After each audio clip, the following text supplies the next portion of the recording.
फ़ाइज़ा अली जी ज़िंदगी में नई बहार त आई, पर पाण सां गॾु अजीब सवाल बि खणी आई। फ़ाइज़ा अली जी शादी ते अहिड़ा त तबसरा शुरू थिया आहिनि जिन ते केर बि ख़ामोश नथो रही सघे, पर फ़ाइज़ा अली जो अञा ताईं मौक़िफ़ साम्हूं नाहे आयो। लाड़काणे में जनम वठंदड़ फ़ाइज़ा थोरे अरसे में ई ख़ूब शोहरत हासिल कई आहे, पर FBI कमिश्नर अब्दुल हमीद अबड़ो बि हींअर सोशल मीडिया ते टॉप ट्रेंड ते हले पियो।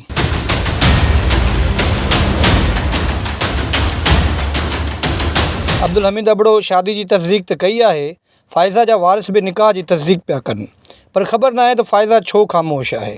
सोशल मीडिया ते कुझु माण्हू तबसरा पिया कनि त फ़ाइज़ा जी ख़ामोशी पुठियां ब्लैकमेलिंग आहे, पर कुझु माण्हू वरी फ़ाइज़ा जी ख़ामोशी खे मिस्बत बि सम्झनि था।